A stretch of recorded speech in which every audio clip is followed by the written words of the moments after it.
tardes a todas y a todos. Soy Beatriz Miranda, profesora de literatura, directora de la Cátedra Alicia Goyena, Dependencia Cultural de la Dirección General de Educación Secundaria, en este formato que hemos dado a llamar la Casa de Alicia Virtual. Es un gusto para mí, en nombre del equipo de trabajo que integro, darles la bienvenida a todos a esta jornada.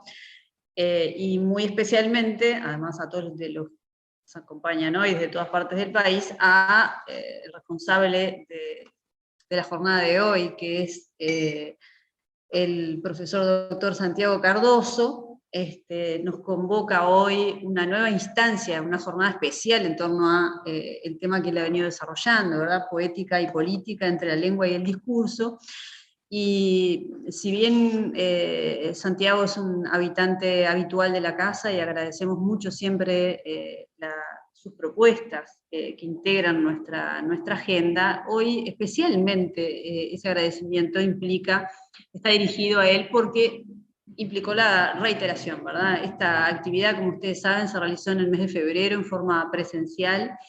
Y bueno, y Santiago tiene siempre la generosidad de responder a la estructura nuestra de funcionamiento, que es siempre generar la posibilidad de la participación de todos los colegas del interior del país, y eso se ha dado hoy en este formato virtual exclusivamente generado para los colegas del interior. Así que muy bienvenido, Santiago, como siempre, y muchísimas gracias por esa generosidad. La actividad, no lo había mencionado, cuenta con el apoyo de las inspecciones de filosofía de la Dirección General de Educación Secundaria, de idioma español, y de literatura y artes escénicas, y contamos hoy con la presencia de la inspectora profesora María José Larre Borges, a quien también damos la bienvenida una vez más, y le agradecemos que nos acompañe hoy en esta instancia.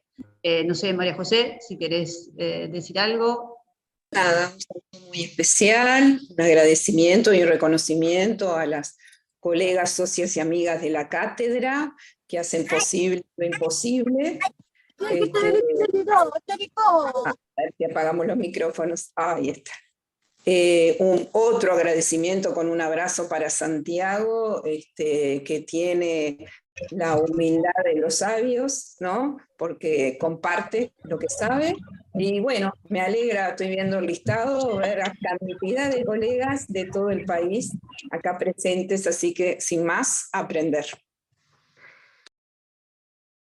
Gracias, Majo, y bueno, el micrófono es tuyo, Santi. Bueno, bienvenidos a todos esta hermosa tarde de martes. Voy a empezar proyectando una cosita ahí como para marcar ahí el título de la charla, conversar unos minutos sobre el título, cuál es el proyecto que tengo entre manos, digamos, alrededor de lo que hoy quisiera proponerles, y después empezaremos a hacer un recorrido ahí que va a ir articulando algunas cosas teóricas, como para, de a poco, en unos 20 minutos, 25 minutos quizás, llegar ya a considerar una serie de ejemplos a partir de una serie de tesis o de afirmaciones que son las que voy a mostrar al comienzo y que nos van a dar el puntapié para poder llegar a ese análisis. Entonces, si está saliendo todo bien, deberían ver una muy conocida foto de Felisberto Hernández. Sí. ¿No? Bueno, ahí va. Y el título ahí atravesado en rojo, ya esa especie de mirada de Felisberto como diciendo, ¿qué mirás? O ¿qué te pasa? Una especie de interpelación ahí medio de pesado tiene la mirada ahí Felisberto. Bueno, la idea es, fíjense que el título, que reúne dos términos de extensísima tradición, como son los términos poética y política, de algún modo ese título procura poner en escena o articular dos saberes, como digo, de extensísima tradición, que sin embargo podemos reconocer, si uno tuviera que poner una especie de mito de origen, y no necesariamente un mito de origen, pero si tuviéramos que elegir un punto a partir del cual comenzar a pensar no solamente el camino de la poética y el camino de la política, sino el camino de las dos articulándose o rechazándose, o de las múltiples relaciones que puede haber entre una y la otra, deberíamos remontarnos a uno de los tratadistas más famosos de la historia del pensamiento, que es Aristóteles, ¿verdad? Quien tiene dos tratados que llevan estos nombres, ¿no? Uno el nombre de poética y otro el nombre de política. Por supuesto que, entonces, sobre la base de lo que Aristóteles plantea en sus respectivos tratados, vamos a hacer algunas de las consideraciones de la charla de hoy, pero también no es menos cierto que algunas de las cosas que vamos a decir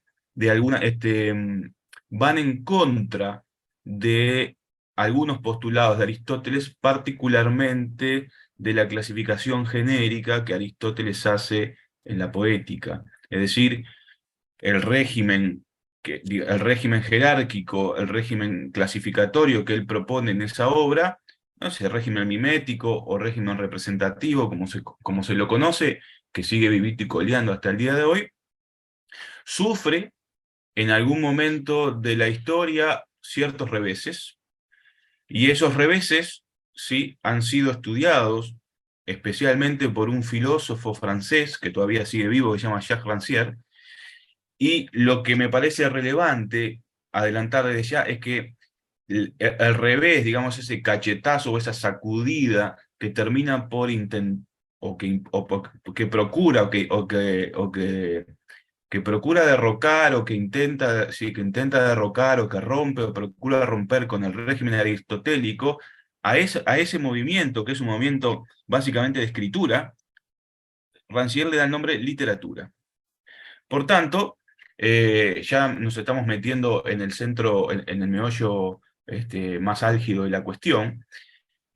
Cuando digamos literatura, probablemente lo digamos muchas veces, no vamos a estar refiriéndonos a un cuerpo de textos en particular, no vamos a estar refiriéndonos a la asignatura literatura del ciclo básico, o de, perdónenme que quizás siga usando la terminología vieja, pero obviamente que no me sé todavía los nuevos nombres.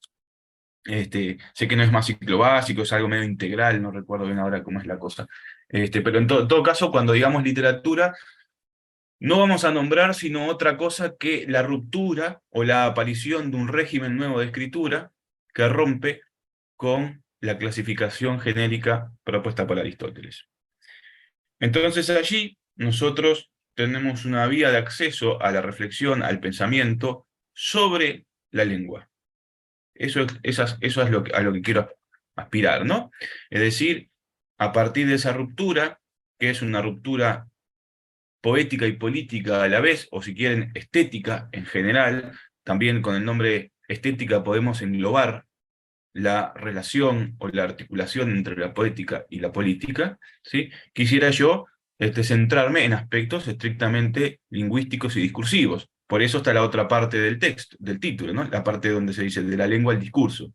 De modo que cuando digamos lengua, vamos a tener que activar en nuestra mente aquellas enseñanzas usurianas del curso de lingüística general acerca de la lengua como un sistema de signos, ¿sí? Un sistema de signos, los signos lingüísticos, cuya identidad o cuyo valor dependen de las relaciones que tienen con los otros signos del mismo sistema, ¿no? Es decir, no hay nada, ahora después vamos a ahondar un poquito más en esto, pero aquel axioma básico o aquella tesis básica de que no hay nada de la realidad o de los objetos del mundo que pueda explicar, ¿sí? Que pueda dar cuenta, que pueda dar razones, que pueda dar argumentos de por qué a determinada secuencia de sonidos le corresponde determinado significado.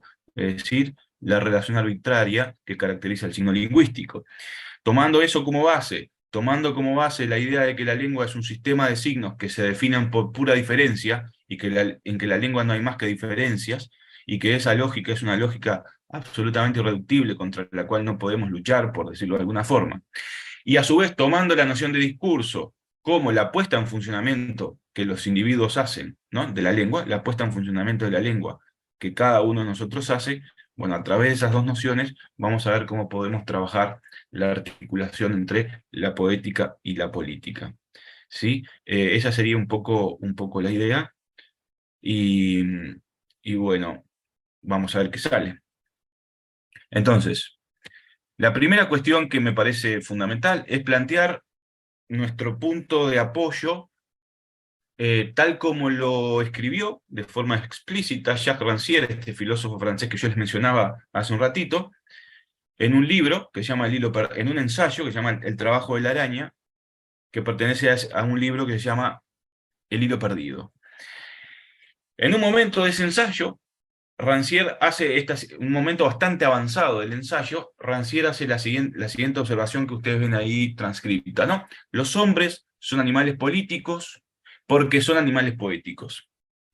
Esa observación, que es extremadamente contundente y que es de una potencia teórica extraordinaria, deberíamos al menos descomponerlo un poco para ver cuál es el tipo de relación que Rancière está pensando o está intentando plantear entre la poética y la política, ¿no? Como aparecía en el título. Cosa también que, si ustedes habrán advertido, en el título no decía política y poética, decía poética y política.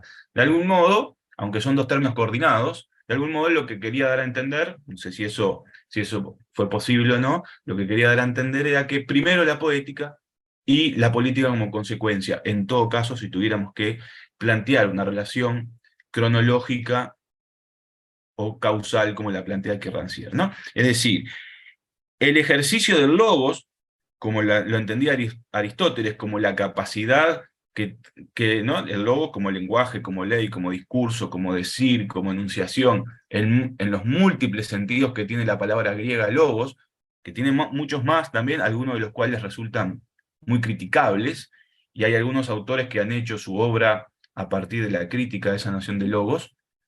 Nosotros no vamos a ir por ahí, vamos a tomar como la parte bondadosa de logos, digámoslo así.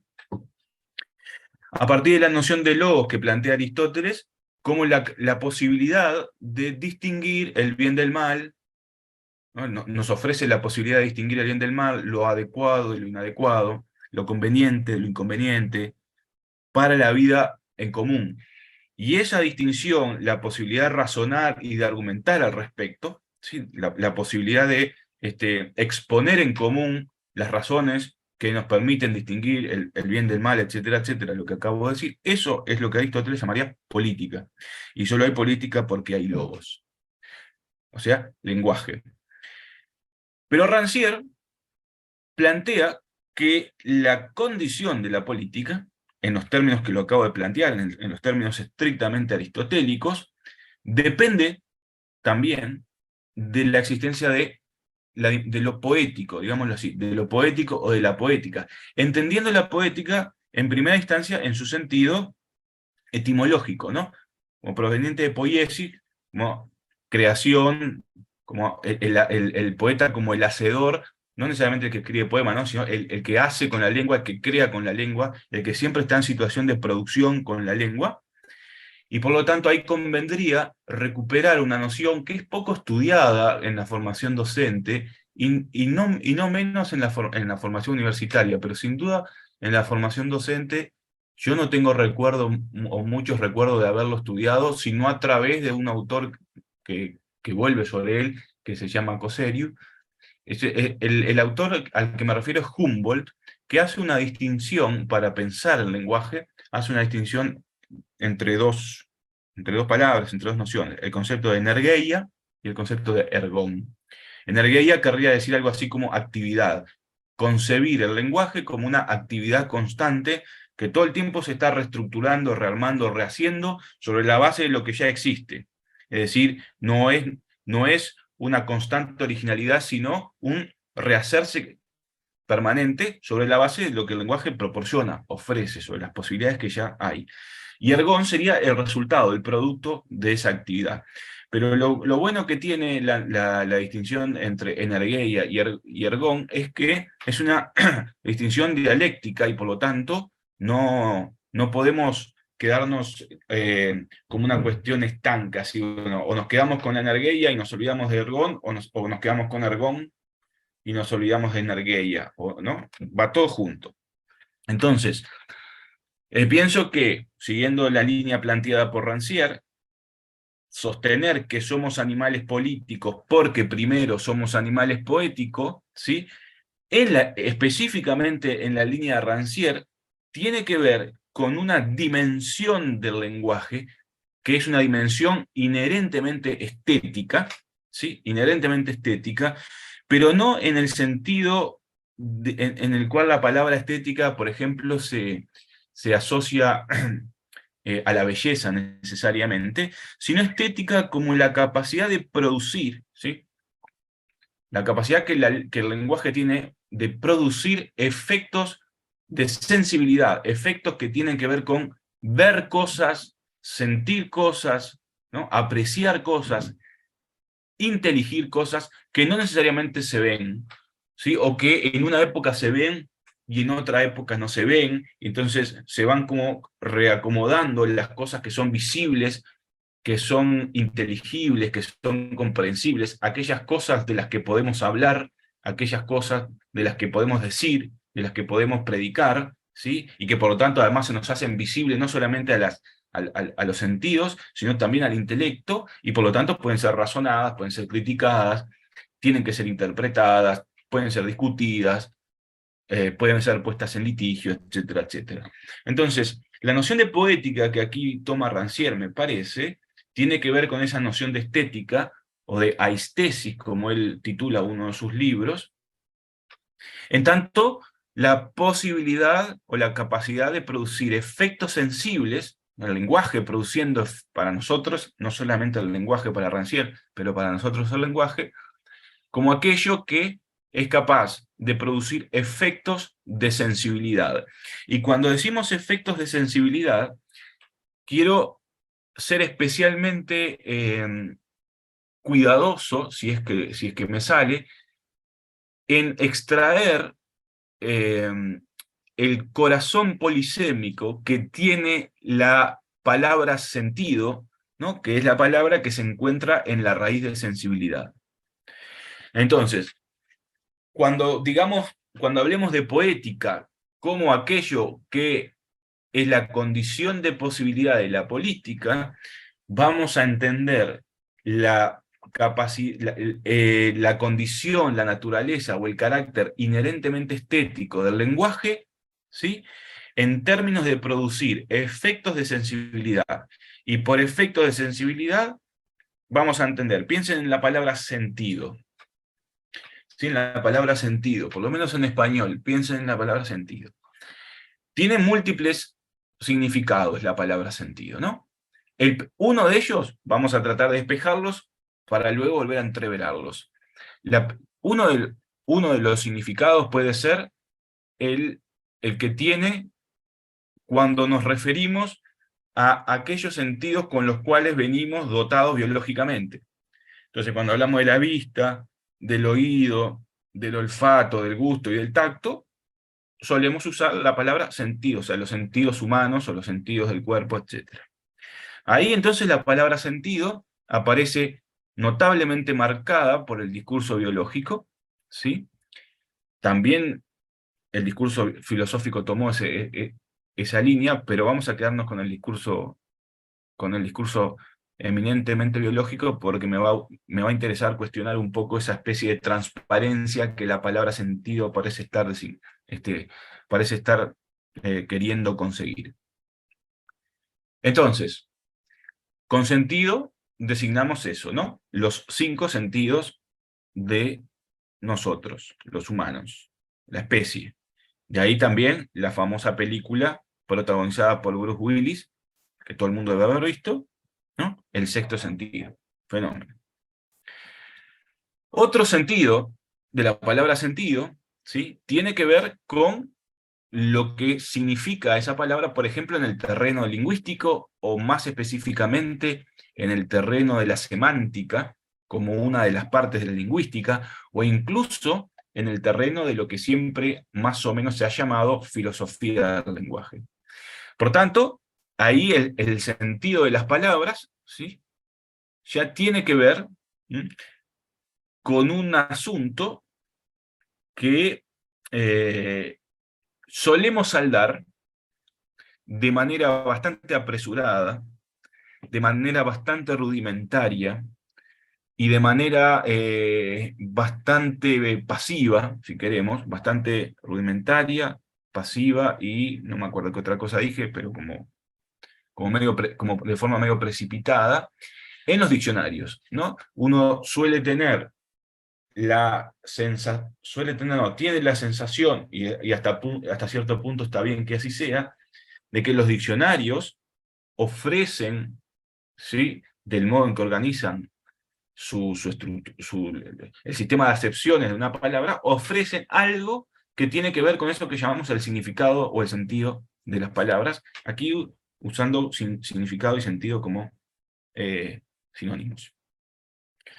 O sea que, repasando, tenemos el sentido como la dotación biológica, tenemos el sentido como lo que la palabra significa, aquello que la palabra denota, y que es recogido por diversos diccionarios. También piensen que la palabra sentido también designa dirección, ¿sí? O sea, que apunta hacia un lado o hacia varios lados, ¿sí? O sea, una dirección y una orientación, que por ejemplo lo podemos ver en expresiones tales como cuál es el sentido de una calle, ¿no? Hacia dónde apunta, hacia dónde está señalizada, por dónde hay que transcurrir, ¿no? Si es hacia el norte, hacia el sur, cuál es la dirección que tiene esa calle. Ahí tenemos una acepción más de la palabra sentido, para nada despreciable, porque sugiere, me parece, la idea de que el sentido nunca puede ser capturado en su globalidad, nunca puede ser captado, pensado en su totalidad, sino que siempre se nos ofrece de manera direccionada, sesgada, siempre se nos ofrece apuntando a algo en particular, más allá de que uno pueda ver los distintos lugares hacia donde apunta, que en definitiva es lo que estamos haciendo nosotros ahora, nunca se nos ofrece dado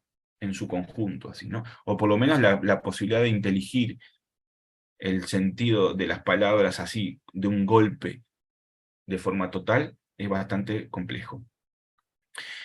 Pero también piense que la palabra sentido, ¿sí?, designa muchas veces la afectación del cuerpo.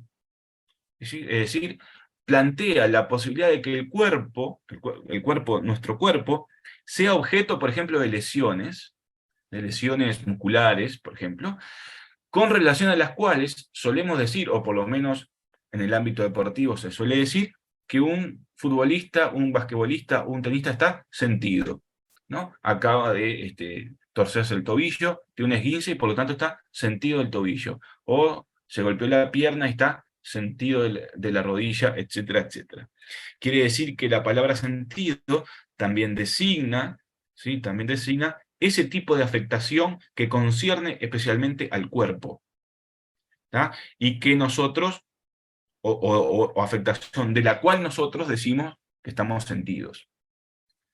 Pero esa afectación corporal no es solo corporal, también hay una afectación que puede ser psicológica, anímica, espiritual, no sé cómo le quieran llamar, pero que también cuando uno está mal, no sé, de alguna forma, también no puedes decir de sí mismo o del otro que está sentido. Y después podemos pensar, por ejemplo, en los modos en que solemos referirnos a la vida cuando carece de sentido o cuando nos interrogamos acerca de su sentido. ¿Qué es lo que estamos diciendo? Cuando formulamos expresiones tales como la vida no tiene sentido, o el objetivo de la vida es encontrar un sentido, o la vida tiene más sentido si pasara tal o cual cosa, etc. Y tengo la impresión, ¿no?, de que cuando decimos estas cosas, muchos significados de sentido son los que aparecen, ¿no? Muchos son los que aparecen.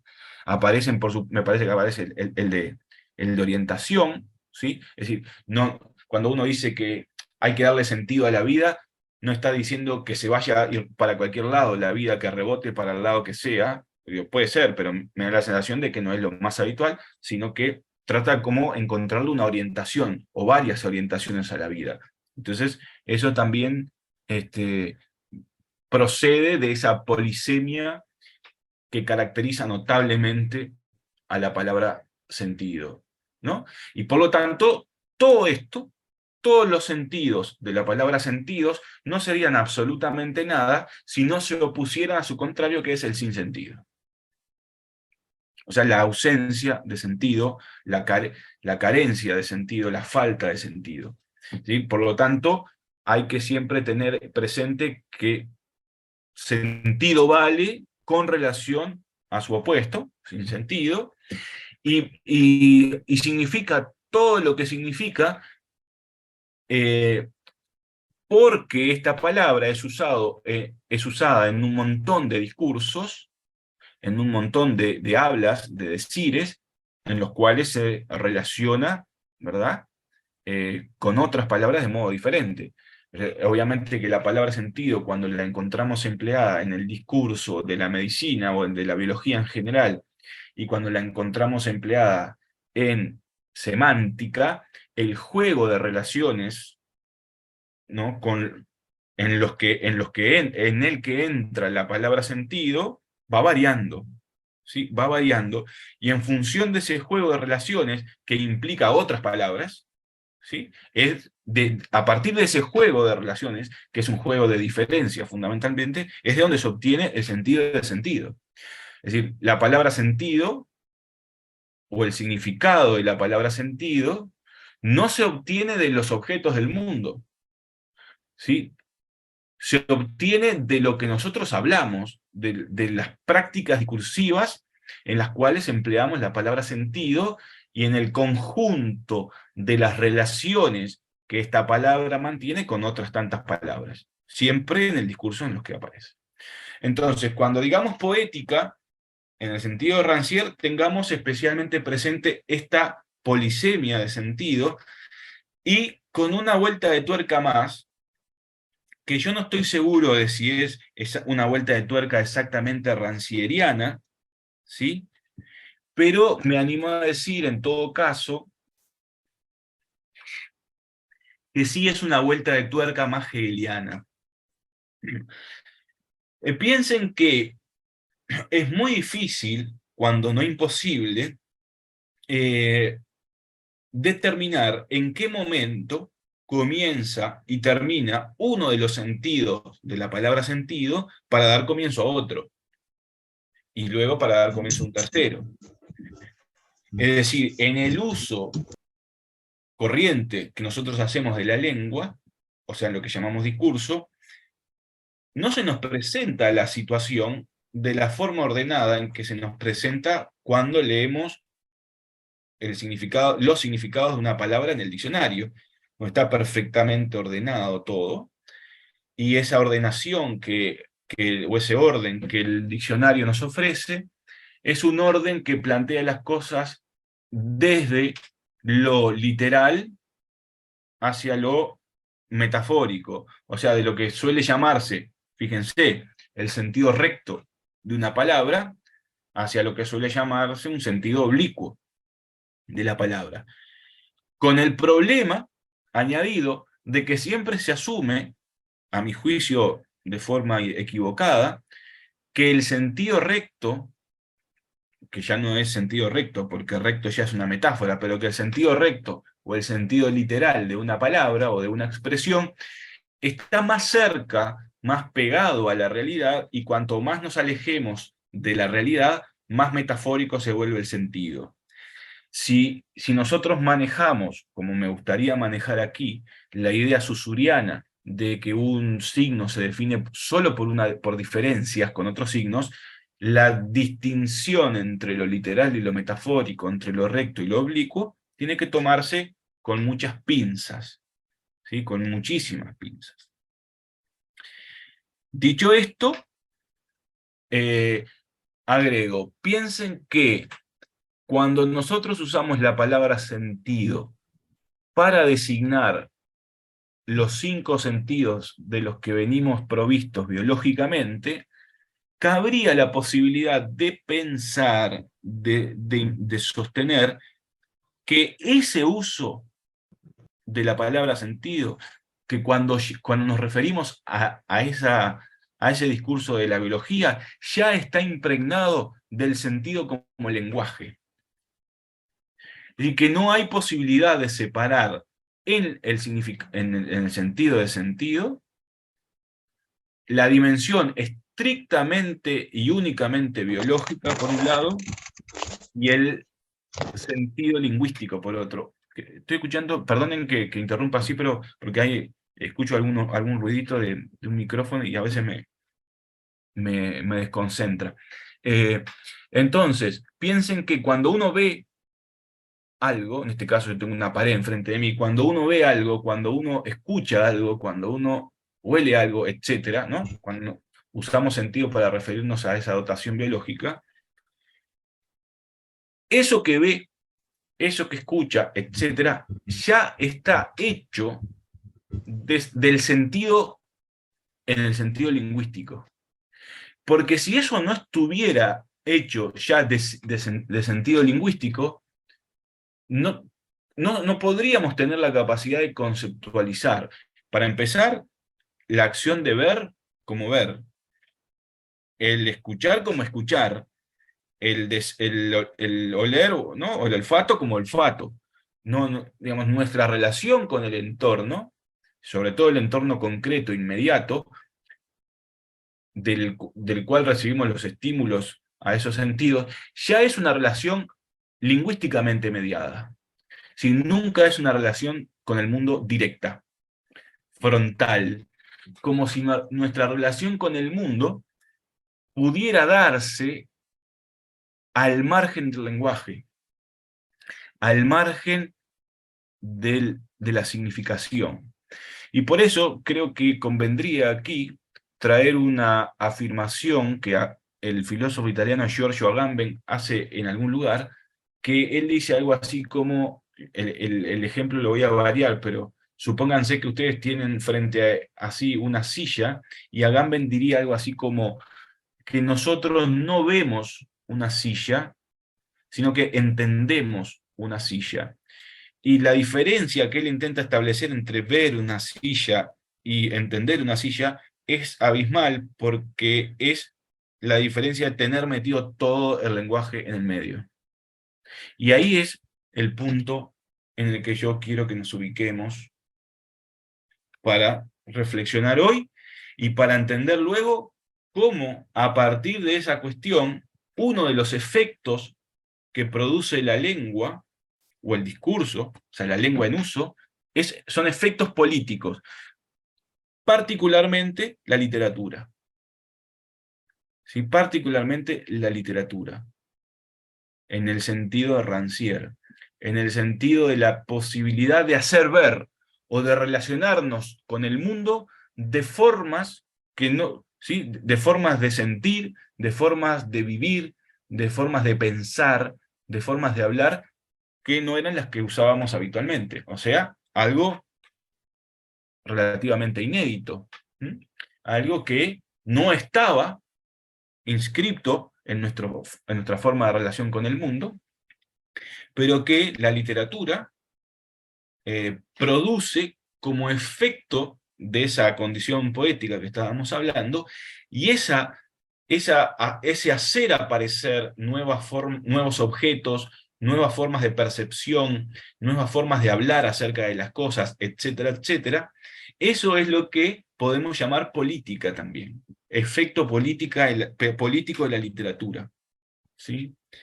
Es lo que Rancière llamaría también política de la literatura. Bueno,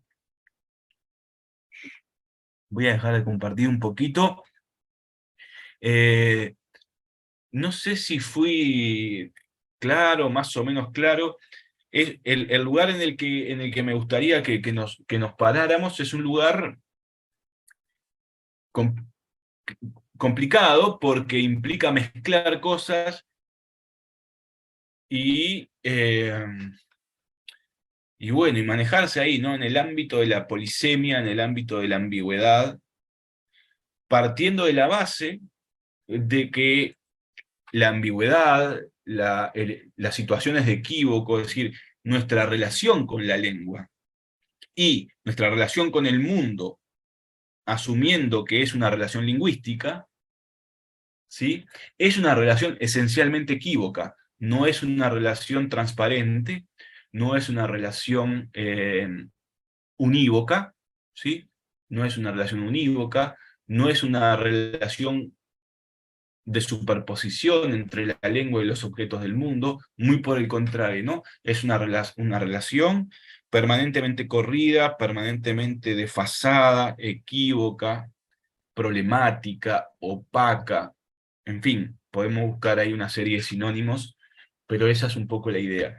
Entonces, dicho esto, así como un mazazo inicial, se me ocurre que nosotros lo que podemos hacer es convocar a uno de los mejores lingüistas del siglo XX, quien nos ofrece en el campo de la lingüística, y también en el campo de la literatura, porque eso es, me parece que hay que decirlo, porque es un lingüista que hizo ingentes esfuerzos para no diferenciar lingüística de literatura, o para no diferenciar lo lingüístico de lo literario, que es Roman Jakobson. Y Roman Jakobson, en un texto muy cortito, que es una conferencia dictada en el año 1959, que todos deben haber leído o conocen de oídas, que se llama Lingüística y Poética, él define, en lo que se llama un modelo de comunicación bastante elemental, por cierto, define que una de las funciones del lenguaje es la que se llama función poética. Y es una función que no se restringe ni a la poesía en particular, ni a la literatura en general, sino que la encontramos en todo el lenguaje, en cualquier práctica discursiva de la vida cotidiana, y que se define por el hecho de que el lenguaje toma a cargo o está orientado, enfocado primordialmente hacia la forma en que decimos las cosas. Y por lo tanto supone que hay una forma de hablar que es relativamente corriente, común, que no llama la atención, que no golpea de ningún modo a nivel de los sentidos, o a nivel del sentido, con toda la polisemia que describimos, y hay otras formas de hablar que se salen de eso corriente, de eso frecuente y constante, y que cuando eso sucede, hay algo que se vuelve más opaco, hay algo que llama la atención y que por lo tanto al sujeto le reclama interpretación. Y cuando eso sucede, que puede suceder de múltiples formas y no para todos de la misma manera, porque las divisiones entre lo que sería una forma correcta, no, perdón, borren eso, lo que sería una forma corriente, constante de hablar, y lo que sería una forma no constante, poco habitual, fuera de lo habitual, ¿sí? No es una división tajante, no es una división taxativa que esté fuera de discusión, es una división móvil. Le voy a poner un solo ejemplo para que vean la dificultad que existe a la hora de determinar si una manera de hablar, una manera de decir algo, es normal en el sentido de constante y frecuente, o es poco constante y poco frecuente. Fíjense cuando hablamos acerca del dólar y decimos que el dólar sube y baja, o que el dólar cae, o que el dólar se recupera. Estamos muy habituados a escuchar eso.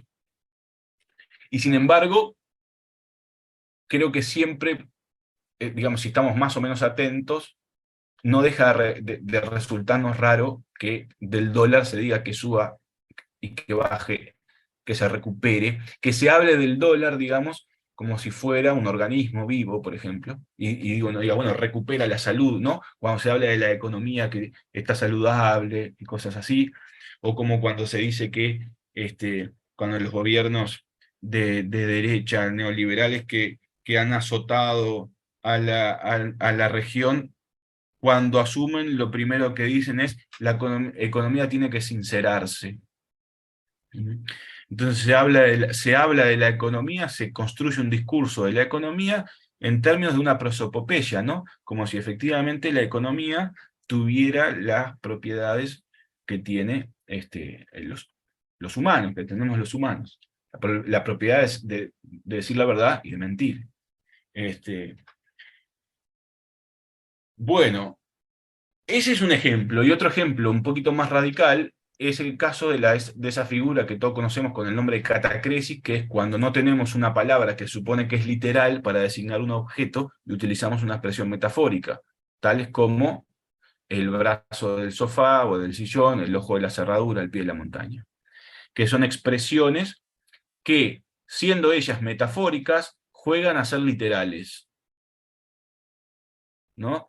Porque aun cuando sean impropias para el tipo de objeto al que se les aplica, como no hay un nombre para ese objeto, un nombre que nosotros pudiéramos considerar como recto, entonces esa expresión oblicua, metafórica o impropia quiere hacerse pasar como una expresión propia, y sin embargo nunca lo consigue del todo, y aún así nosotros las usamos como si sí lo consiguiera. Entonces fíjense cómo el espacio que diferencia las maneras corrientes de hablar, donde las cosas no llaman la atención, y las maneras que no son las más habituales, que sí llaman la atención, es un espacio bastante ancho, no es una línea, y es muy gris, ¿sí? No es para nada tajante, ¿no? Bueno, ahí es donde me parece que hay que acomodar el cuerpo para tratar de pensar cuáles son las posibles articulaciones teóricas y que después tengan consecuencias analíticas entre la poética y la política, ¿sí? En los sentidos en los que lo tomaría Rancière, y cómo hacemos para meter ahí, ¿sí?, a Jacobson. De qué modo un lingüista, un avesado lingüista, que parece no tener nada que ver con el planteo de Rancière, sin embargo, parece finalmente proporcionar un fundamento lingüístico para lo que Rancière, atento singularmente a las palabras, digamos, un tipo que tiene una sensibilidad extraordinaria para los análisis lingüísticos, aunque no los plantee necesariamente así. Bueno, ¿cómo se casan ahí? Me parece que se pueden casar. Hay que fundamentarlo, ¿no? Pero me parece que se pueden casar. Entonces vuelvo a compartir pantalla. Fíjense aquí. Le voy a proponer ser medio minimalistas teóricamente, ¿no? No andar haciendo un despliegue de nociones así abrumador, sino tomar algunas nociones útiles para seguir avanzando.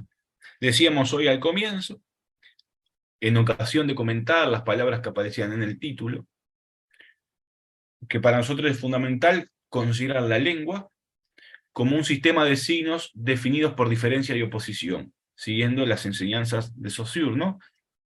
Que Saussure, bueno, él no publicó, bueno, pero vamos a dar cuenta de que sí, en el libro que lleva el nombre de Curso de Lingüística General, publicado en 1916, pero después en los escritos sobre lingüística general, cuya lectura recomiendo fervientemente, que es, digamos, los textos que Saussure, las notas que tomaba y demás para preparar sus clases y también para dar conferencias y demás, que fueron publicados por primera vez en el año 2002. Fíjense que pasó casi un siglo entre la publicación del curso de lingüística general, donde no hay una palabra puesta por Saussure en ese libro, a un libro donde todas las palabras que salieron publicadas son todas de Saussure, pero casi un siglo después, ¿no? Pero siempre tenemos esta idea de que la lengua, eso que llamamos lengua, es un sistema de signos, y que cada signo toma un valor en ese sistema en virtud de las relaciones que mantiene con otros signos. Y esas relaciones que mantiene con otros signos pueden ser de cuatro tipos, no vamos a entrar en ello, más o menos ya nos acordamos, solamente las menciono por arriba, que son: un signo se puede relacionar con otros solamente por asociación,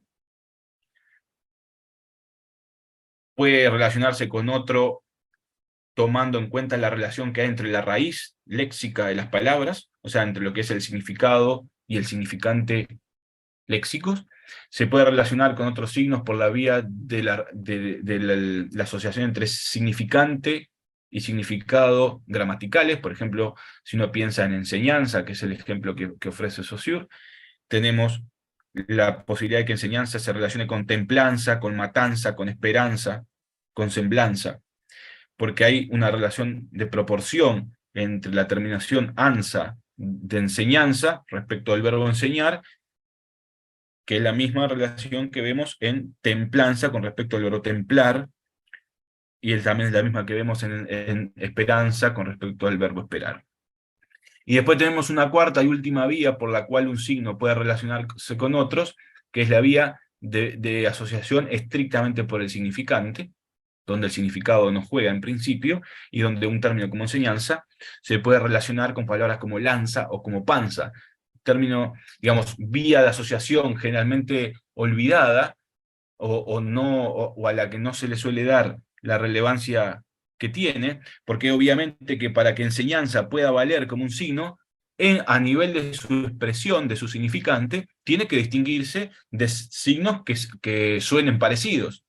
Entonces, enseñanza es enseñanza porque no es lanza, porque no es tanza, porque no es panza, y porque no es tantas otras cosas que tengan una semejanza sonora, exclusivamente por el significante. Esas cuatro vías hacen que un signo adquiera un valor en el sistema de la lengua, y por tanto el signo enseñanza y cualquier signo que consideremos no es nada por sí mismo. Si acaso podemos decir que es algo, lo es únicamente en función de las diferencias que mantiene con otros signos. Eso para la lengua.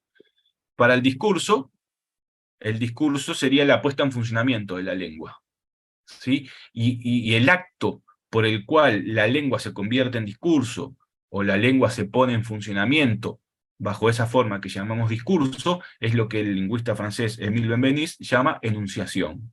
Y ahí tienen la definición, que no la voy a leer, ustedes la van leyendo mientras yo le hablo arriba, pero la enunciación es la instancia siempre histórica, siempre inédita, nunca recuperable del todo, por medio de la cual un hablante dice algo, o sea, emplea la lengua en la forma del discurso, en la forma de discurso. ¿Ah? Y después tenemos la noción un poco de política que veníamos manejando muy por arriba, muy superficialmente y con ciertas imprecisiones quizás de Rancière, que bueno, que tiene que ver allí con una partición de lo sensible, o lo que él también llama la construcción de un sensorium, pero lo importante es que retengamos acá esa raíz que aparece una y otra vez, que es la raíz de sentido, sense. ¿Tá? Es importante retener eso, porque lo vamos a vincular finalmente con la función poética de Jacobson, ¿no? Cuando nosotros usamos el lenguaje y está enfocado, orientado o destaca, no el objeto del que se habla, no las emociones del hablante necesariamente, no la apelación a un oyente, sino la forma misma de decir las cosas.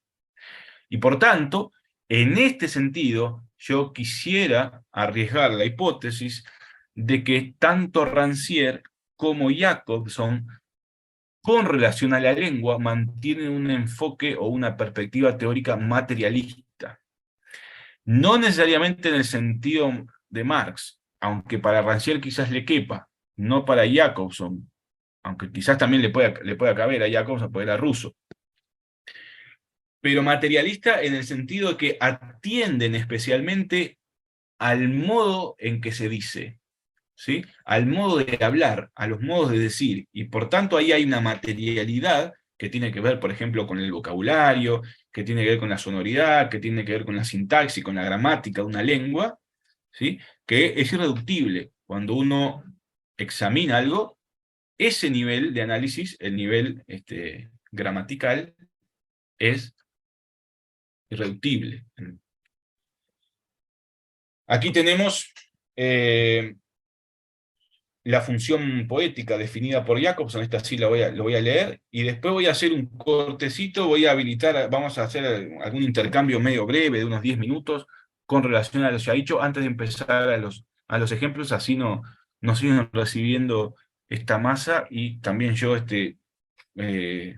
dejo de escucharme a mí mismo, que es una cosa medio desagradable. Entonces, función poética, dice Jacobson.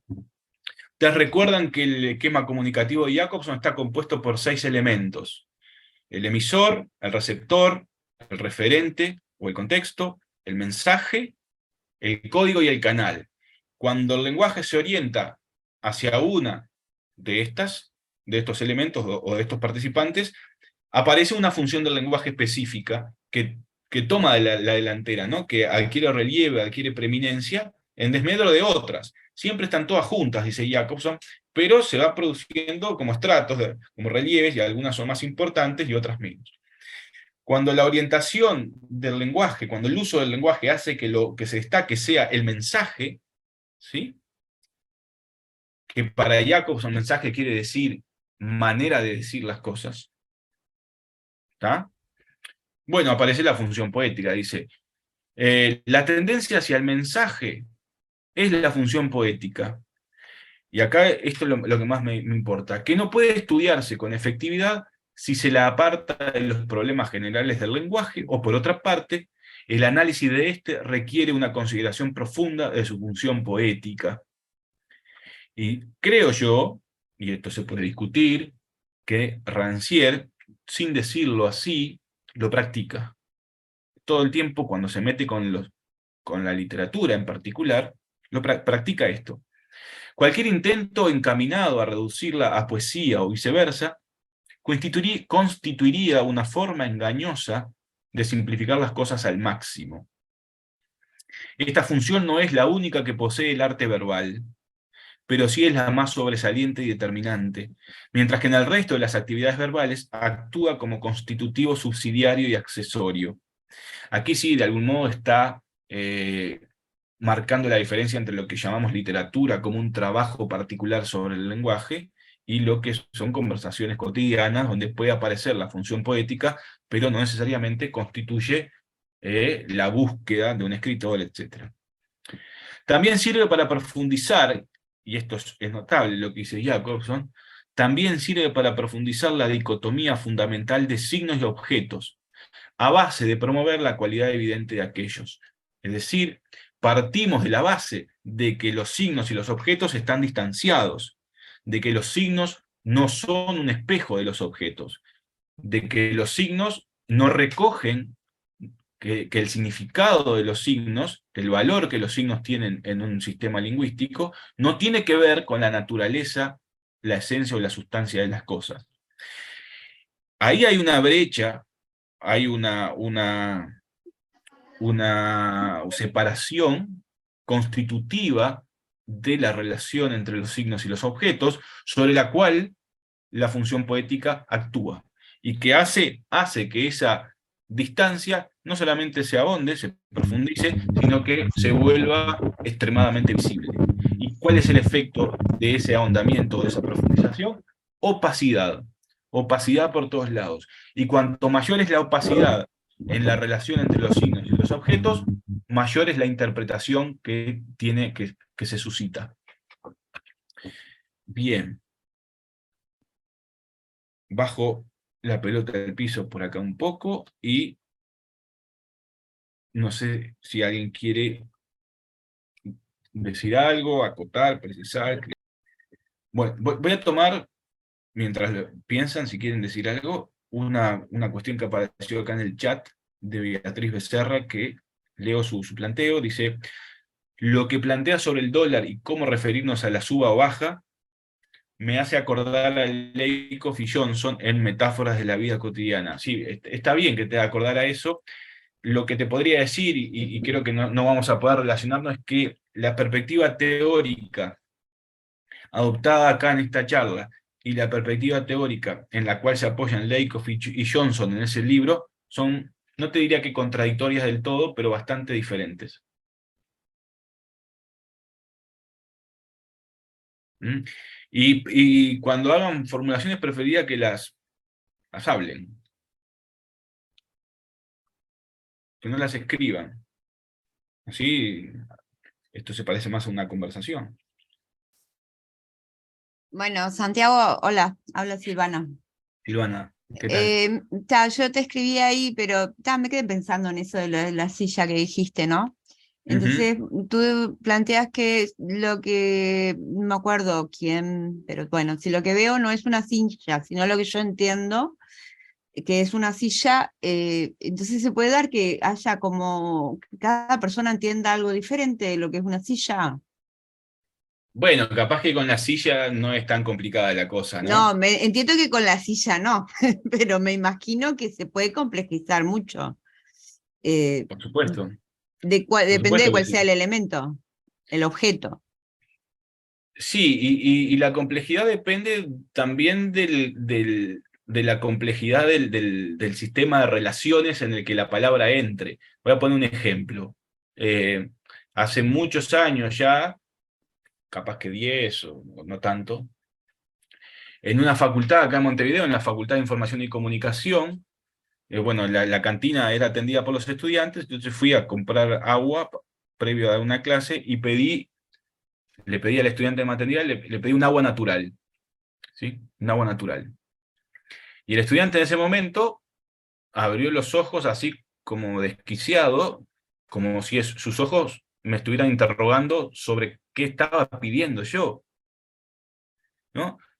Me dio la sensación de que el tipo debe haber pensado que, ¿vos te pensás que yo voy a ir hasta un arroyo y voy a llenar una botellita con agua para traértela acá? ¿No? Es decir, agua natural como entrando en una oposición con agua de la canilla, o sea, con agua potable. Por lo tanto, con un agua que ha sido pasada por un proceso químico, bla, bla, bla, bla, bla. ¿No? Cuando el sistema de oposiciones en el que yo inscribía el adjetivo natural no era ese, era agua natural en oposición a agua fría. Agua fría, claro. ¿No? O sea, agua natural, agua a temperatura ambiente, frente a agua fría, agua que estuviera en una heladera o lo que fuera. Pero después, conversando con otras personas, con otros estudiantes sobre el asunto, también cabía la posibilidad, y cabe todavía la posibilidad, de que natural no solo no sea el opuesto de agua potable, ¿tá? Que sería como un agua en cierto sentido artificial por el grado de intervención humana, digamos, que hay en eso. eh, no solamente ese sistema de oposición existe, también existe este que yo mencionaba de agua fría y agua natural, sino agua natural como un opuesto a agua con gas. Esa no ¿Sí? la tenía. O sea, el agua gasificada versus el agua natural, ¿no? Claro, Entonces, fíjense que el problema acá no está en la composición química del agua. Se dan cuenta que lo que la palabra designa no tiene nada que ver con la estructura molecular del agua. ¿Se dan cuenta? Tiene que ver exclusivamente con el sistema de oposiciones en el cual la palabra natural entra. Y como entra en varios sistemas de oposiciones, lo que está de antemano asegurado es una situación de malentendido o de equívoco. Eso es lo que llamamos equívoco. Digamos, la consecuencia de definir la lengua como un sistema de signos puramente diferenciales, como lo hace Saussure, es que un signo lingüístico nunca es idéntico a sí mismo. Eso significa que puede entrar en diversos sistemas de oposición y por lo tanto significar cosas distintas y generar problemas. Ahora, cómo un signo lingüístico toma de dónde saca ese sistema de oposiciones, de dónde lo obtiene? Porque eso no lo compra en un supermercado y tampoco lo extrae de los objetos del mundo mediante un acto de succión o lo que fuera. No, eso se obtiene o se produce o se construye o está permanentemente en construcción en las prácticas discursivas permanentes de los hablantes, de hablar, hablar, hablar, hablar, y hablar, y hablar, y hablar, y hablar. Pero el acto de hablar es tan evidente para nosotros, tan evidente, ¿sí?, que nos olvidamos de eso. Nos olvidamos de eso, y nos olvidamos la relevancia de la definición aristotélica del humano como un ser hablante, ¿no?, como un ser que habla.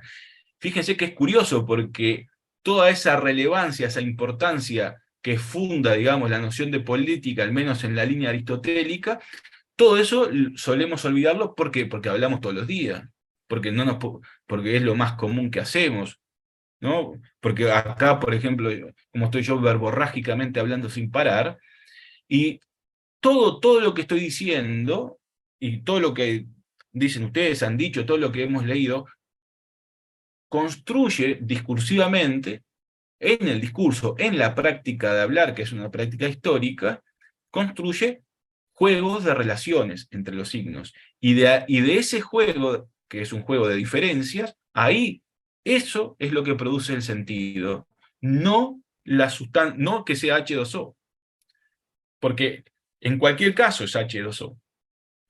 Pero fíjense que en un caso natural significa no sé qué, en otro caso significa agua a temperatura ambiente, etcétera, ¿no? Entonces, es eso lo que está en juego, un sistema de diferencias gracias al cual, o por efecto del cual, un signo lingüístico nunca es idéntico a sí mismo. Y esa situación de equívoco hace que la relación entre la lengua y el mundo, o entre las palabras y los objetos, sea una relación fundamentalmente litigiosa. ¿Sí? Que sea una relación fundamentalmente disensual. Y estoy usando estas dos palabras que son muy caras al pensamiento de Jacques Rancière, a través de las cuales Rancière define eso que hoy mencionamos como política. Ahora, por supuesto que uno puede pasar por el mundo inadvertido de esto, ¿no? Más bien, cuando uno pasa por el mundo inadvertido de esta situación, queda atrapado, por así decirlo, en las redes de lo que Rancière llamaría consenso, ¿no? Donde un signo, para decirlo a la Saussure, sería idéntico a sí mismo, y todos nos quedamos tranquilitos porque siempre usamos el signo en ese sistema de diferencias. Y creemos que la práctica de hablar no es la que tiene que ver con la producción del sentido, sino que es la naturaleza de los objetos del mundo. Entonces, me parece que triangular, ahí poner en un triángulo a Saussure, a Jacobson y a Rancière, es un combo interesante para pensar el análisis, porque ni que hablar la teoría, pero los análisis que vamos a ver. No sé si Silva, te respondí un poco lo que me estabas planteando. Sí, sí, me queda, o sea, sí, aclara bastante. Gracias. Melissa. Sí, con respecto a lo que estás diciendo, yo no puedo dejar de pensar en la violencia simbólica que establece Zizek. ¿Cómo estás hablando, por ejemplo, ahí del lenguaje como constructor de realidades, como si fuese un filtro? Y yo lo estoy pensando en el sentido de los discursos que priman sobre otros en determinadas épocas y cómo eso se va corriendo después, en algunos casos, en otros no, lamentablemente, y cómo eso también hace que las personas valoren su realidad en función a esos discursos, que también son creados por el hombre, en realidad. Y yo te diría, mira, te metiste ahí como en una cuestión bastante compleja, ¿no? Y no es por sacarle el culo a la jeringa o el brazo a la Pfizer, digamos, pero ¿qué te voy a decir? Lo que te puedo decir es que en esta línea teórica que estoy intentando construir, porque bueno, como les dije hoy, esto es parte como de un proyecto más amplio, incluso más como de investigación y demás, no se admite pensar que la realidad, o eso que llamamos realidad, existe por fuera de una mediación lingüística. Eso lo intenté fundamentar muy rápidamente cuando hablaba de la polisemia del término sentido. De ahí a introducir la noción de violencia simbólica, porque, ojo, porque violencia simbólica es una expresión que, tal como vos la mencionaste, no le corresponde a Zizek, excepto si designa el modo en que el significante lacaniano constituye al sujeto, y da lugar a lo que se llama lo simbólico, como la violencia del significante. Pero violencia simbólica es una expresión más bien de Bourdieu, de la sociología. Entonces, ahí empezamos a tener como un problema, porque otra vez, sobre la base de que el sentido de un signo o de una expresión procede de los discursos en que son utilizadas, ahí tenés vos dos discursos, que es la sociología de Bourdieu, por un lado, y el psicoanálisis lacaniano por el otro. Si admitiéramos el término violencia en Lacan, que ya es un poco más complicado, simbólico sí, pero violencia no sé. Ahí tenés que conjugar dos universos que por lo regular se llevan a las trompadas, ¿viste? Entonces, lo único que te quiero decir con esto es que la propia expresión que vos introdujiste como para remover un poco la discusión, ya de por sí, dependiendo del juego en el que entre, es lo que está designando y cómo vos te parás ahí, ¿no? ¿Qué haces con eso? ¿Qué tipo de compromisos teóricos e incluso éticos o militantes asumís en función de, de ese discurso dentro del cual esa expresión que vos utilizaste, violencia simbólica, funciona? Porque incluso el propio Rancière es extremadamente severo con Bourdieu, ¿tá? Y es extremadamente severo con respecto a esa noción, y con respecto a la idea, que no es solo de Bourdieu, que es de Bourdieu y Passerón, que todos hemos leído cuando nos formamos como profesores, ¿no? Esa idea de que la escuela, la institución escolar, reproduce el orden social, el orden burgués y bla, bla, bla, y la teoría de la alienación, y bueno, todas esas cuestiones que hemos leído por varios lugares, entre ellos Bourdieu y Bourdieu-Passerón, y Rancière, le cae de punta a Bourdieu por ese lado, con algunas salvedades, ¿no? Rancière dice en algún lugar que, particularmente en un libro que se llama El filósofo y sus pobres, dice que él no va a criticar a Bourdieu así en general, porque él lo ha visto en las marchas, en la calle, en la televisión, en entrevistas, y él sabe bueno, que el pensamiento de Bourdieu es un poco más complejo, pero sí va a criticar algunas cosas de las que Bourdieu escribió. O sea, que va a criticar el discurso escrito de algunos textos de Bourdieu, ¿tá? Y lo hace en este libro que se llama El filósofo y sus pobres, y también lo hace en un libro que se llama En los bordes de lo político. Entonces, fíjate que incluso si yo asumiera ese convite, digamos, que vos me tirás con la noción con la expresión violencia simbólica, en el tejido teórico que yo estoy intentando armar, que es el tejido teórico Saussure, Jacobson y Rancière, haría mucho ruido, ¿no? Porque yo estoy básicamente de acuerdo con la posición de Rancière cuando critica a Bourdieu. Porque es cierto que el sistema escolar reproduce, pero a la vez tiene un excedente, que es el excedente etimológico de la palabra escolé, que significaba espacio de ocio, pero de ocio que te sirve para pensar y tener una teoría sobre qué, sobre tus propias condiciones de existencia, sobre cuando vos, porque la escuela en definitiva, ¿qué es? Es una lógica que también funciona reproductivamente, pero también es una lógica que corta el tiempo y el espacio de la vida doméstica. Y al cortar, al suspender el tiempo y el espacio de la vida doméstica, ¿sí?, propone otro tiempo y otro lugar para pensar cuál es precisamente la lógica de aquella vida de la cual acaba de separarse. o sea, de criticar. En ese sentido, la escuela tiene un excedente inherentemente político, que es un excedente inherentemente político del cual el propio Bourdieu se aprovechó. Y como todos nos aprovechamos, ¿no? Porque la escuela está todo bien, pero tiene una herida en su propio seno, digamos, que es la que permite que, aprendiendo a leer y a escribir, por ejemplo, te le vuelvas en contra, por así decirlo, para simplificar los términos.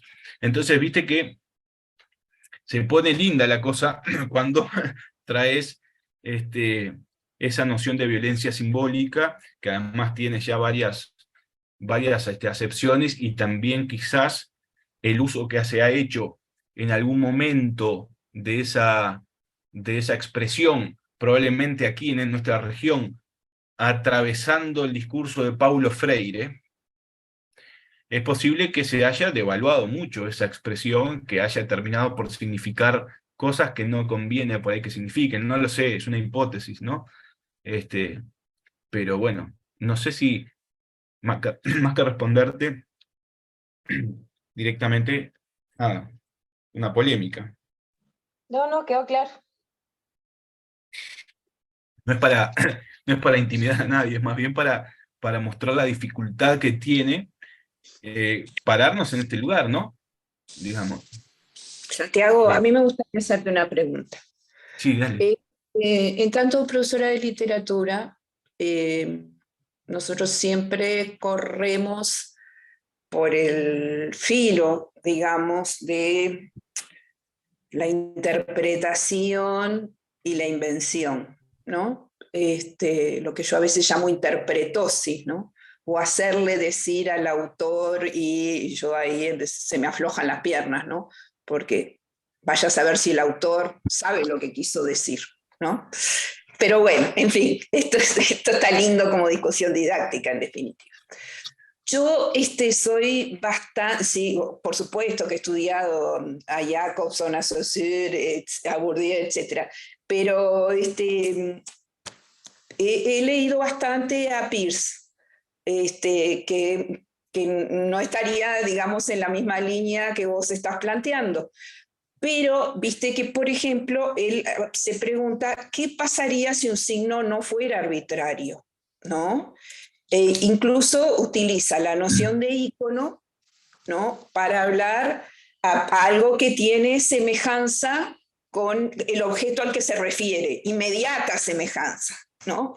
Entonces, y me gusta mucho el concepto de interpretante de Peirce, que viene a romper un poco esa dualidad saussuriana bueno, que ya conocemos. Entonces, viste que no solo vos te divagás, ¿no? No, vos dale, que yo estoy afilando los dientes acá. Estás afilando ahí. No, primero te felicito también porque creo que es el primer lingüística que no pone, lingüistas, mis colegas me corregirán, pero que no pone de ejemplo mesa, sino silla. Bueno. Porque toda mi clase de lingüística empezaban mesa, signo, otra vez la mesa. Bueno, pero vos hablaste de silla, así que bien, cambiamos un poco. Entonces, bueno, a ver, redondeo. Yo ya sé que te estás afilando. Las palabras tienen sentido porque se les da uno, ¿no? En definitiva, vamos por ahí. Pero, ¿cómo podemos meter a Peirce acá y a la noción de ícono? Es eso. Bueno, yo capaz te diría, que es horrible como me expresé. María José, te diría que no hace falta meterlo. Por dos razones. La primera, para mí, ¿no? Obviamente que esto es discutible. La primera, porque me parece que nosotros, o sea, no estamos trabajando con el signo lingüístico en particular, y no con cualquier otro signo, y la noción de ícono empieza a tomar relevancia cuando uno abandona un poco la idea de signo lingüístico. Entonces la arbitrariedad, digamos, le cabe especialmente al signo lingüístico. Tanto es así que Saussure sostiene que lo que no es un signo lingüístico, para dar cuenta precisamente de las cosas que Peirce menciona, Saussure la llama símbolo. Entonces, por ahí no hace falta mucho entrar con Peirce. Y la segunda razón, que quizás es menos evidente, es que para mí el modelo saussuriano no es un modelo de dos, no es un modelo dicotómico, es un modelo de tres. O sea, el 3 lo encontrás por todos lados en Saussure. Cuando vos un significante se asocia con un significado, la existencia misma del significante y la existencia misma del significado se debe a la relación que hay entre ambos. Y esa relación es primero es una diferencia, es fundamentalmente una diferencia. De modo que sin la barra que, por un lado, separa, pero por otro lado relaciona significado y significante, no habría ninguno de los dos. Así que ahí tenés tres. Tenés significante, significado y la barra. Pero la barra tiene preeminencia lógica sobre el significante y el significado. De modo tal que es la relación la que le otorga existencia a las dos caras del signo, que por sí solos no existen. De modo que si uno hiciera el ejercicio imaginativo de sustraer barras de los signos lingüísticos, te quedas sin nada. Ahí tenés un 3. Pero cuando vos pensás la relación de un signo que se define por diferencia con otro signo, volvés a tener el 3, porque tenés el primer signo es el 1, el segundo signo es el 2, y el tercer elemento es otra vez la barra, que por un lado diferencia y por otro lado relaciona un signo con otro. ¿Tá? O sea que tenés siempre una estructura de 3. Lo que pasa es que el tercer elemento, que es el más abstracto de todos, y el que constituye el juego de diferencias y oposiciones, es el que suele no verse. ¿No? Y sí concedo que el Saussure del curso de lingüística general puede dar esa impresión, en particular a través de los dibujitos que aparecen en el curso de lingüística general, que fueron dibujitos que Saussure nunca dibujó. ¿Tá? Cuando uno Bueno, lee... él mismo no escribió el curso, ¿no? Él mismo ni lo escribió, pero capaz que el dibujito lo había hecho en el pizarrón, ¿viste? Y los estudiantes lo copiaron en el cuaderno, y después Bailly y Seche lo que hicieron lo volvieron a copiar, pero no pasó así tampoco, ¿no? Entonces, ahí no es que Peirce tenga un modelo tricotómico frente a Saussure que tiene un dicotómico, los dos son tricotómicos. Lo que pasa es que el tercer elemento en Saussure hay que encontrarlo. O sea, hay que darle la entidad que tiene. Y eso es lo que se ha perdido, ¿no? Otros autores lo han visto, particularmente el que lo vio con más lucidez, ya en los años 50, pero con notable exposición en los años 70, fue Lacan.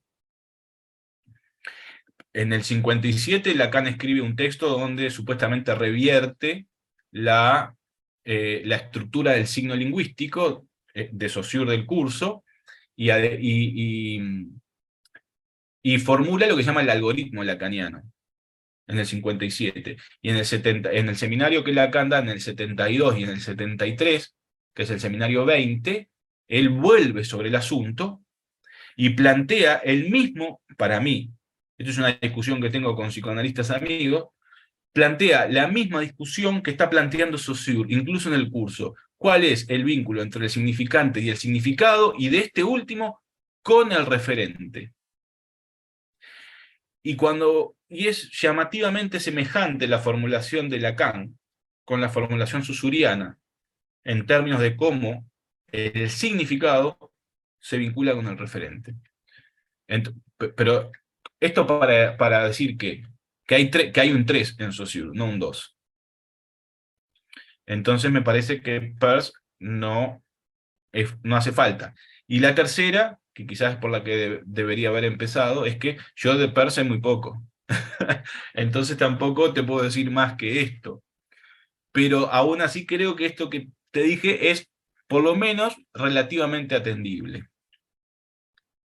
¿Ah? Muchas gracias. Bueno, entonces ahora le propongo pasar a una serie de textos y empezar a ver cómo juega el análisis desde esta perspectiva y en qué sentido vamos a considerar que lo poético y lo político, ¡pum!, se juntan para producir efectos de sensibilidad. ¿Sí? Así que vamos... comparto. Bien. Ahí.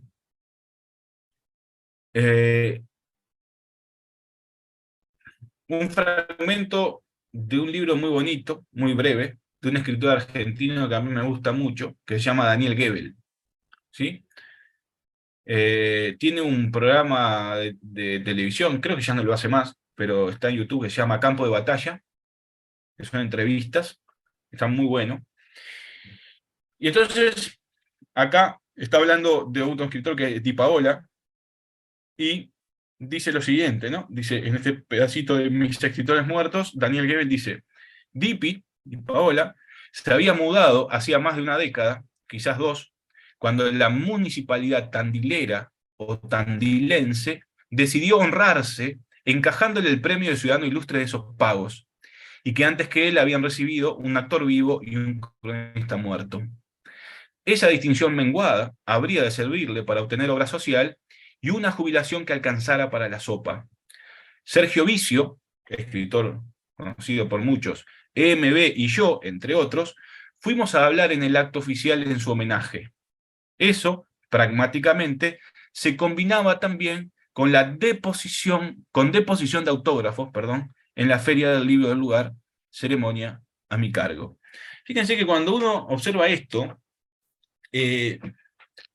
hay varios momentos, ¿sí? Varios momentos en que el texto, llamando la atención, ¿no? Llamando la atención sobre la forma de decir las cosas, lo que Jacobson denominaría mensaje, y por lo tanto, poniendo de relieve la función poética, y también con ella la función emotiva, es decir, el modo en que el hablante expresa o dice o da cuenta de su interioridad o de sus pensamientos, lo que fuera, ¿sí? Aparecen construcciones o formas de decir de alto contenido humorístico y crítico, ¿no? Furibundamente críticos, que nos plantean un modo distinto de pensar, de pensar, de sentir y de hablar acerca, por ejemplo, de los honores o de los premios municipales, como el de Ciudadano Ilustre, y de la ceremonia de firmar autógrafos, ¿no? Una ceremonia que para muchos puede ser el momento de consagración pública como escritor, y para el caso de Goebel, ¿qué es? Es una instancia de deposición. O sea, es una mierda. Los autógrafos están puestos al nivel de cagar. O sea, el tipo firma autógrafo como si cagara. Como una actividad fisiológica, ¿no? Que responde a una necesidad del cuerpo, que es la necesidad un poco de la lógica de la Feria del Libro, pero que él lo conceptualiza, digamos, o propone pensarlo, propone inteligirlo como una deposición, ¿no? Y fíjense de qué manera está trabajando, está haciendo jugar todo el entorno, ¿no? La Feria del Libro, si uno quiere, como un baño, ¿no? Como un baño. Es decir, toda la infraestructura, toda esa cuestión ahí, por lo menos con esa lógica que él plantea, y en la medida en que deposición entra en ese juego de relaciones y se asocia en ese discurso, bueno, el efecto crítico es tremendo, que no solamente aparece ahí, porque ese es como el más evidente. Fíjense dos ejemplos más, dos elementos llamativos, que es uno que es bastante visible, que es el de encajándole, ¿no? Decidió honrarse encajándole el premio de Ciudadano Ilustre. Fíjense que dice mucho acerca de cómo la municipalidad tandilera o tandilense, o quizás cualquier municipalidad, se relaciona con escritores como Di Paola, para los cuales este tipo de premios son irrelevantes, ¿no? No es dándole el premio, otorgándole el premio, que son las palabras que uno pondría ahí, ¿no? O sea, decidió honrarse otorgándole el premio que si ustedes piensan en el discurso periodístico, o si piensan en el discurso protocolar, cuando estos premios se dan. O sea, cuando digo discurso, estoy diciendo lo que aparece escrito en los diarios, o lo que el presentador o la autoridad correspondiente dice cuando otorga el premio. No es encajándole la palabra que utiliza, ¿no? La más frecuente, la que utiliza es otorgándole, ¿no? Acá, si fuera acá en Montevideo, la Intendencia de Montevideo se complace en otorgarle el premio de ciudadano ilustre, ¿no? Se complace en darle, quizás darle tampoco, pero encajándole sale de esa forma normal de decir, y por contraste, por diferencia con el modo habitual de decir, produce este efecto, o todo lo que uno puede interpretar con el encajándole, ¿no? Encajándole, como metiéndoselo a prepo, ¿no? Metiéndoselo a prepo. Y a su vez, lo que uno tiene que pensar, o el modo de proceder, es en qué otros discursos, o en qué otros decires usamos este verbo, encajarle, ¿no? Encajarle. Y cuando uno piensa así, ¿no? Por ejemplo, en el discurso deportista, así medio a lo bruto, ¿no? Le encajé una patada, o doméstico, así cuando dos personas se pelean, dos niños se pelean, o lo que sea, le encajé tremenda piña, ¿no? Le encajé tremenda patada. Es decir, la manera de proceder es recuperando los contextos, o sea, los usos lingüísticos donde esta palabra aparece, y cuál es la palabra que ha sido sustituida, porque sería lo habitual de estos discursos protocolares. Y solo a través de ese juego de contrastes, que es primordialmente un juego de diferencias, es de donde se obtiene el sentido de encajándole, ¿no? E incluso encajándole tiene otro tipo de asociaciones, más para el lado sexual, incluso, ¿no? Entonces, fíjense en qué posición queda la municipalidad tandilera o tandilense, que ya de por sí ese gentilicio, ¿no? Como es medio desdeñoso esa opción, ¿no? Bueno, le decimos tandilero o tandilense, yo que sé, como sea, pero ¿en qué posición queda con respecto a Di Paola, ¿no? Es una posición de el único interés que tiene la municipalidad es un interés propio, no le importa de verdad el premio que le dé a Di Paola ni el reconocimiento del escritor. ¿Por qué? Porque hay una pequeña pieza lingüística en la segunda línea que también es rara, que no es la forma, más habitual, ¿no? Que es decidió honrarse, no es decidió honrarlo, ¿no? Porque uno, hablando en tercera persona, acerca de cómo una municipalidad otorga un premio, podría decir, la municipalidad tandilera o tandilense decidió honrarlo, decidió honrarlo, otorgándole el premio, bla, bla, bla. Pero no es ni decidió honrarlo, ni otorgándole, decidió honrarse, o sea, un reflexivo a sí misma, con total prescindencia de Di Paola. Voy a decir un exabrupto que en todo caso, después Bea lo puede editar, ¿no? Le importa un pito. Iba a decir uno mucho más exabrupto, pero me aguanté. Le importa un pito a la municipalidad tandilera el escritor. Lo que le importa es honrarse a sí misma, como diciendo, miren, yo, municipalidad de Tandil, lo que hago es cómo honro a Di Paola, ¿no?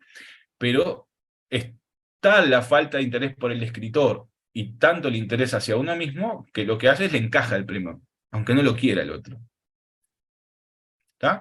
Y toda esa situación genera esa especie de final donde es toda una cagada todo esto, ¿no?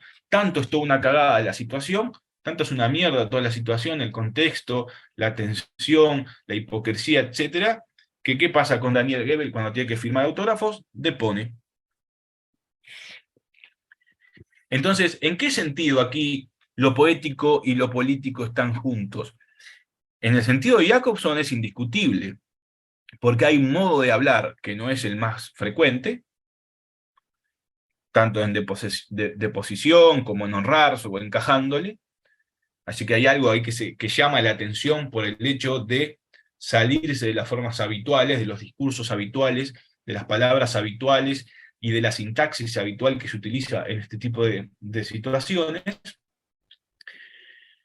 Eso es la función poética, y es político porque produce efectos de sensibilidad. Es decir, esto nos lleva a entender, a pensar, a inteligir, a razonar, digamos, a hablar de este tipo de cosas y a sentirlas en nuestro cuerpo y a sentirlas en nuestro espíritu, digamos así, de otro modo, de un modo que no es el consensuado, no es ese discurso vacío, protocolar de la municipalidad decidió honrarlo otorgándole el premio, que uno se puede imaginar a la autoridad de la municipalidad a voz en cuello diciendo eso así, ¿no? Como diciendo, bueno, acá nos honramos en otorgarle el premio a Di Paola, no sé cuánto, que es esa cosa que suena un poco a vacía siempre, ¿no? Por ser un discurso protocolar.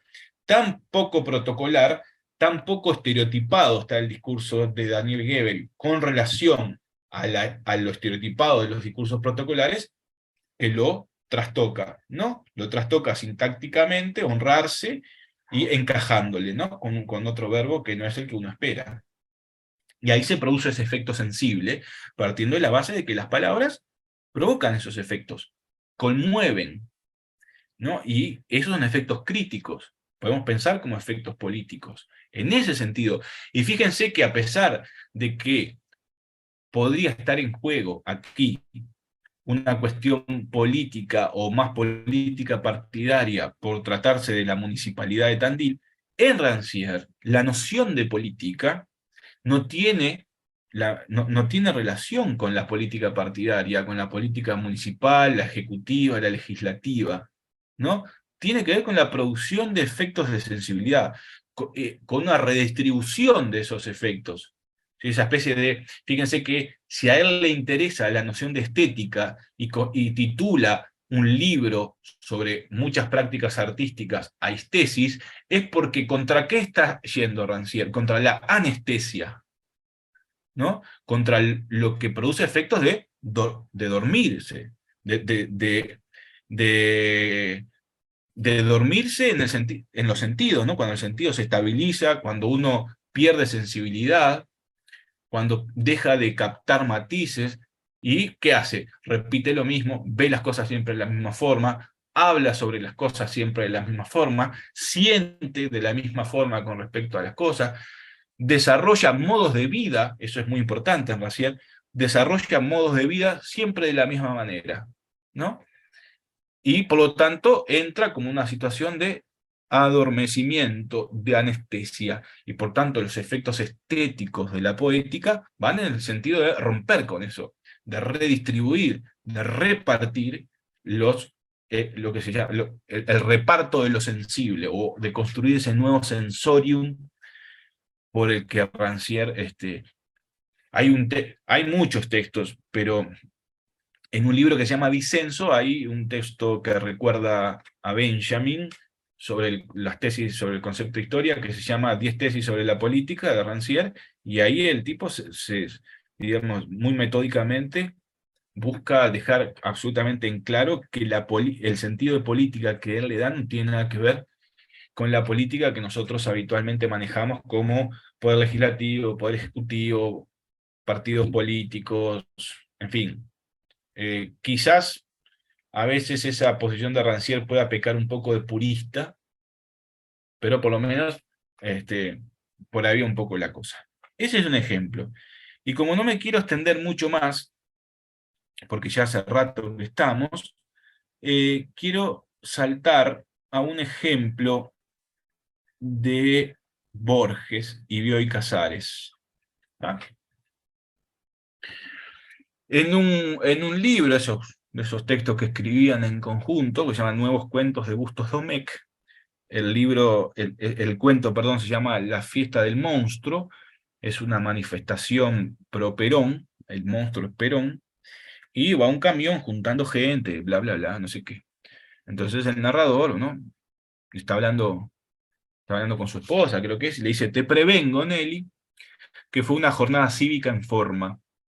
Yo, en mi condición de pie plano, y de propenso a que se me ataje el resuello por el pescuezo corto y la panza hipopótama, tuve un serio oponente en la fatiga, máxime calculando que la noche antes yo pensaba acostarme con las gallinas, cosa de no quedar como un crosta en la performance del feriado.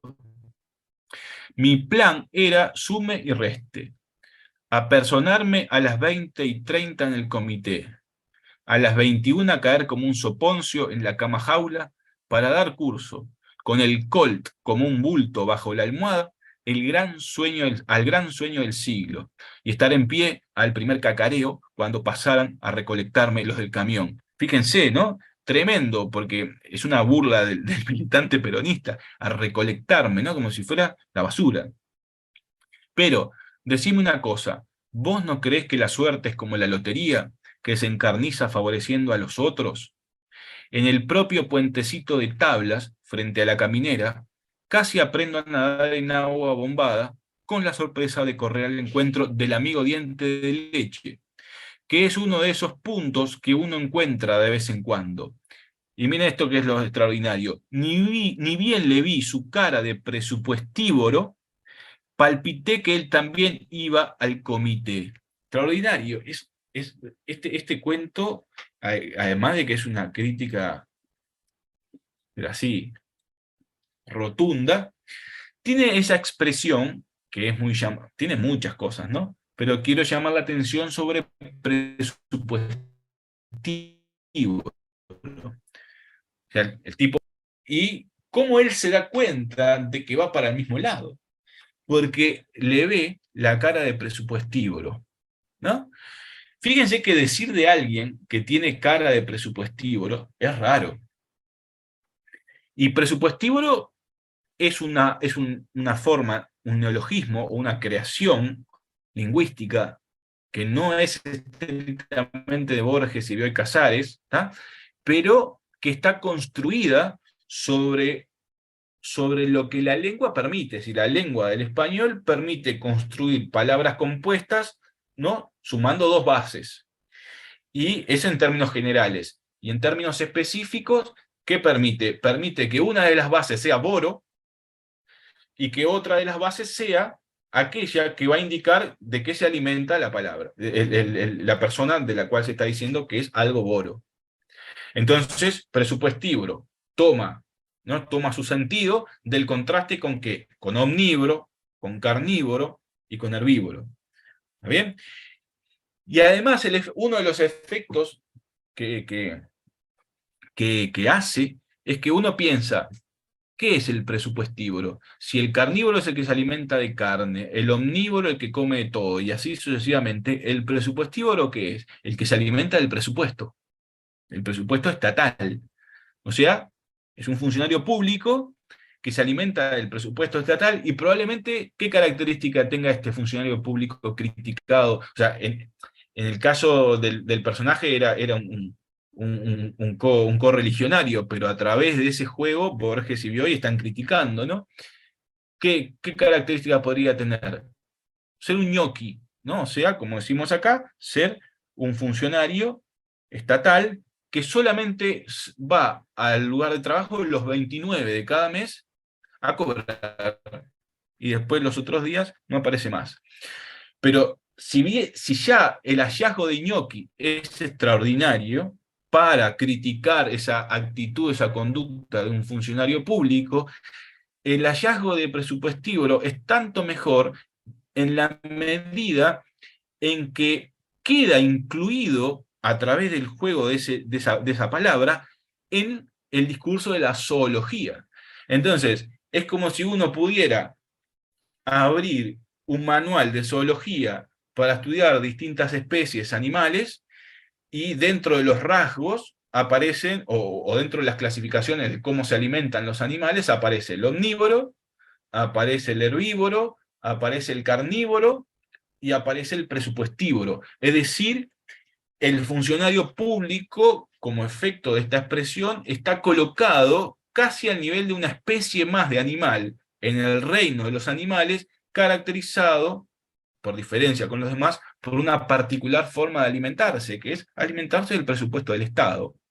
Entonces, no es solamente el ñoqui, ya tiene un estatuto dentro del discurso de la zoología, ¿sí? Que es el estatuto de ser o de inaugurar una forma singular de alimentación de las especies. Por lo tanto, algunos viven de comer hierbas, otros viven de comer de todo un poco, otros viven de comer carne, estos locos viven de comer del presupuesto del Estado, ¿no? Como se dice también, se alimenta de la teta de la vaca del Estado, ¿no? Entonces, fíjense cómo el efecto, el efecto burlón, el burlesco y crítico es devastador. Si ya Gnocchi es devastador, este es más sofisticado y está creado sobre lo que la lengua ofrece, que es una pauta compositiva, una forma de componer. ¿Y dónde está el efecto político? En que nos plantea una manera de inteligir y de pensar y de sentir ese juego entre el funcionario y el Estado, ya como algo tan consolidado, pero tan consolidado, que ya constituye un elemento más en la evolución de las especies, digamos, y que vaya a saber qué da, ¿no? Ya hasta uno puede pensar, bueno, hasta Darwin podría haber dado cuenta si se hubiera topado con un presupuestívoro y podría haberse preguntado de dónde evoluciona y hacia dónde va. ¿Se dan cuenta entonces el efecto crítico tremendo que tiene decidir presupuestívoro y cómo nos hace ver esto de otro modo? Es decir, pensar el grado de arraigo, de estabilidad que tiene esto, y ya hablamos de una especie, casi que una especie zoológica propia, porque tiene su propio término para designar el modo en que se alimenta. Bien, tenía más ejemplos, como siempre pasa, ¿no? Pero creo que estos dos son lo suficientemente claros para ver, por un lado, la función poética, tal como la define Jacobson, la orientación del lenguaje hacia el mensaje. Por otro lado, los efectos políticos o los efectos estéticos que produce la función poética. Y en la base de todo esto, ¿qué está? Saussure. ¿En qué sentido está en Saussure? Saussure, en que el sentido de las expresiones que consideramos se obtiene por diferencia. ¿Y de dónde están esas diferencias? En los discursos. Vimos cómo el protocolo municipal dice que hay que hablar para otorgar un premio, y nos podemos imaginar todo el escenario de la persona hablando, y que hace Goebbels rompe con eso, ¿no? Pero el sentido de honrarse encajándole solamente se puede medir con respecto al discurso donde protocolarmente se dice nos honramos con otorgarle el premio. O sea que ahí está el contraste. No es si efectivamente alguien le está empujando, no es con la realidad en sí. Tiene que ver con juegos de discursos. Lo mismo para el caso de la deposición.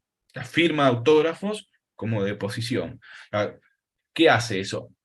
Retroactivamente hace pensar que toda la escena del otorgamiento del premio es una cagada. Es una mierda. Y por tanto, cuando se firma autógrafos, ¿qué hace? Se ponen. Y cada autógrafo es como, es mierda que se deposita en un libro. ¿Está? Bueno, y después todo lo que uno puede asociar con deposición, ¿no? Que él tampoco dice cagando autógrafos, dice deposición de autógrafos, que es como un poco más cuidado. Y por el lado del presupuestivo, la misma lógica, exactamente lo mismo. Función poética, efectos políticos, diferencias entre signos y entre discursos, que es Saussure. ¿Está? En todo caso, como para redondear, lo que puedo decir es que todo esto está en construcción, en el sentido de que es un proyecto de investigación a largo plazo, y que probablemente haya algunos seminarios para trabajar así sobre esto en particular durante varios meses. Bueno, si no hay preguntas, nada, agradecerles a todos por acompañarnos hoy, sin duda alguna, y especialmente a Santiago. Y y por supuesto la casa siempre abierta a tus propuestas y a que nos acompañen en próximos encuentros para seguir la evolución de este proyecto. Una alegría esta nueva instancia de reflexionar juntos, de construir conocimiento, siempre agradecidos por eso, así que bienvenidos. Y la Casa de Alicia sigue por adelante. Bueno, No, gracias yo a solo todos quería agradecer, lo que pasa es que quedó muy claro tu exposición y los ejemplos. Yo como que no tengo preguntas porque eso, a mí me quedó claro y como que no me surgen en este momento, tal vez sea la hora también, pero no me surgen preguntas, pero te agradezco mucho, a mí me quedó muy claro. No, gracias a ustedes por aguantar y haberse anotado. Bien, y también decirles que la actividad, también gracias a la generosidad de Santiago, que sí lo aceptó nuevamente, va a estar siendo grabada, ¿verdad? Pero no solamente grabada, porque siempre grabamos todo lo que se hace virtualmente, sino que luego el video va a estar editado y lo vamos a compartir en el canal de YouTube de la Cátedra Alicia Goyena, al que obviamente los invitamos a suscribirse, ¿verdad? Así que a partir de ahí, y seguir viendo nuevamente y pensando sobre esto, surgen preguntas, no hay más que hacerlas llegar a la cátedra y nosotros se las hacemos llegar a Santiago. Y ahí surgirá una nueva reunión para seguir intercambiando. Un Exactamente. gran abrazo, gracias Santi y gracias a Chao, todos. chao. Chao, chao. Gracias.